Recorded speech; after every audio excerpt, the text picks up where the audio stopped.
Greetings fellow Decepticons, Sound Blaster 1987 here with another Transformers Armada review. Today, once again for the Supercon or Deluxe Class Assortment, Autobot Smokescreen. Now, this review is actually a memoriam because the voice actor for Smokescreen in the anime series, Dale Wilson, passed away recently at the time of recording this video. He was also the voice of Cybertron Mudflap, who I currently don't have the toy for, but I will be reviewing him later down the line as well when I get the chance. So, Smokescreen is an Autobot who appeared relatively early on in the Armada cartoon, later than Hotshot, Red Alert and Optimus Prime obviously, but earlier than Scavenger, Blur, Sideswipe and Jetfire anyhow. As you can see, he's packed in with his minicon partner Liftor here, who is widely regarded as being one of the better minicons of the original Armada assortment, despite Smokescreen himself being regarded as one of the worst toys of the series, due to articulation and gimmick and such like problems. If you lift up this hatch on the surface here that's got the Autobot symbol moulded in, there's an unpainted gear sculpted in there as well, an undocumented feature, as TJ Omega pointed out in his Plastic Addict video of this figure. So, the main gimmick for this figure is if you open up Liftor's forks like so, for clearance, and then attach him to the minicon hardpoint on the top of the crane boom like so, then slide him forwards. This is the long arm launcher, the weapon gimmick that Smokescreen has that allows him to launch the combined minicon weapon with Skyboom Shield for his colleagues in the Autobots to use in their fight against the Decepticons to block incoming fire and such. And in order to enable it to balance better in robot mode, you can also slide it back again with the cannon extender to shorten the cannon a bit so it's less hindrance to Smokescreen's balance in robot mode. Then to transform Liftor, open out the back section like so, unfold the bulldozer blade and forks and flip the hood back, then unfold the arms, and Liftor is a pretty full-featured minicon in robot mode, all things considered. No head movement due to how small the parts are, but you do have, well, it would be 360-degree shoulders due to the way the transformation works, but the armatures for the front wheels and such get in the way.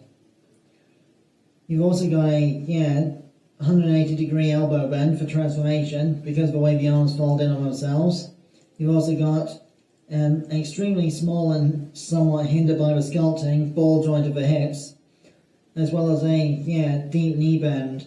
So if it wasn't for the forklift hood cockpit piece at the back here, Liftor would be one of the few Autobot minicons that can actually sit down inside Tidal Wave's vehicle mode, with the minicon seats and the landing pod craft vehicle component, as I showed off in the Armada Tidal Wave review, or the Energon version thereof. For size comparison, here is Liftor next to Demolishor's minicon partner, Blackout. As you can see, he's a little bit shorter of the head for Blackout, but still a reasonably standard size for a minicon. Obviously nowadays they'd have much more articulation to them.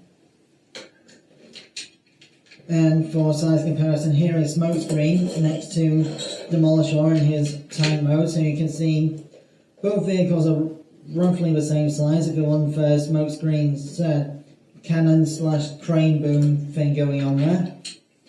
There's another gimmick with this mode whereby if you pull and extend the string like so, and then flip this switch on the back, and then roll him along, he'll actually retract the winch with his back wheels, allowing you to reel in minicons because there's a minicon hardpoint on the hook.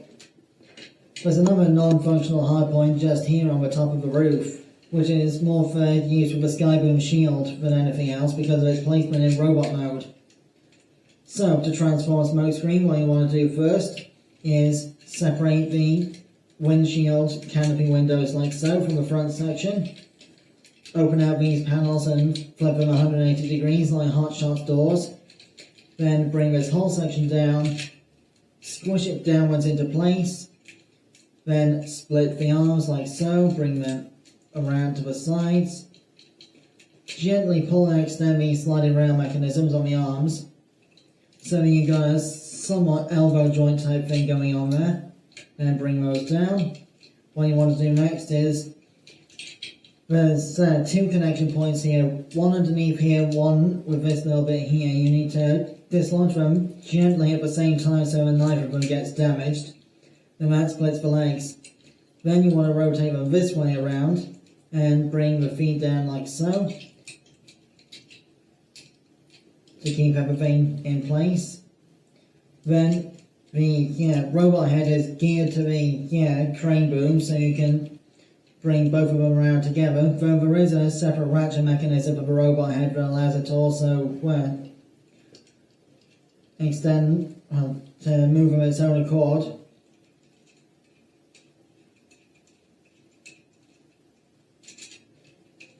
Just give me a sec to retract the mechanism here. And here we have Smokescreen in robot mode. Unlike TJ Omega's opinion from a Plastic Addict video, it is possible to have Smokescreen balanced properly in robot mode with the long arm launcher cannon at full length, as I'll demonstrate here with long arm, Liftor rather.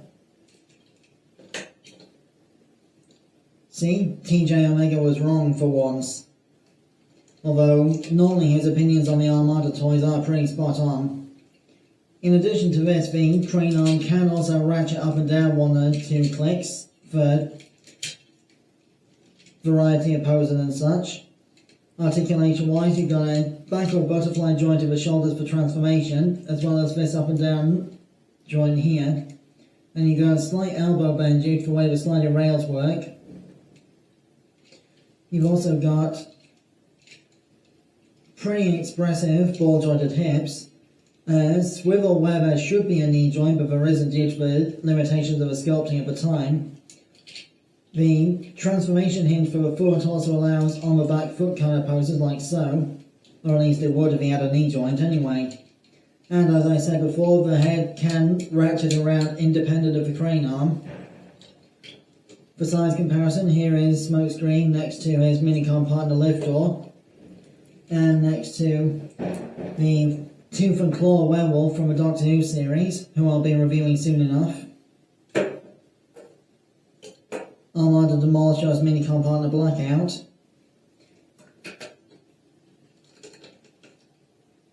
And I'll just quickly transform Demolisher as well for his size comparison. I would normally jump cut these kinds of things, but the Armada toys are simple enough that I can get through without needing to do so.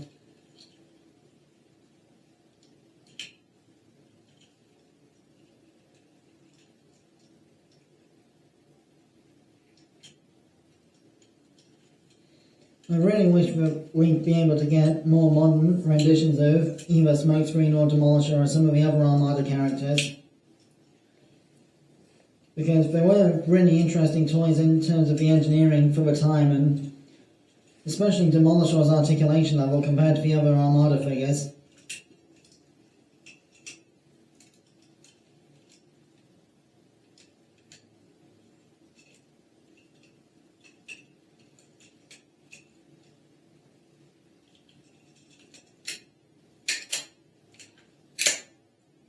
The sliding rails on Demolisher make a horrible noise, though, I have to say. One of these days I'm going to break the mechanism and then I'll have to buy another one. And I really can't afford to be doing that too often. But, as you can see, Demolisher is quite a bit bigger than Smokescreen if you don't count the long arm launcher cannon thing on his arm, or his shoulder here. And I forgot to mention the hook on the crane boom can also hinge around, just like the crane hook from Energon's Scorponok. So, with that said, I have pretty much completed my review of Armada Smokescreen. A much better toy than TJ Omega thought it was, but still not great compared to the likes of Super Optimus Prime, Megatron and Tidal Wave. But, with that said, I've been Sandblaster1987, thanks again for watching. My next review will be the 2-pack of the Slitheen and Space Pig from the Doctor Who line. Till then, till all are one.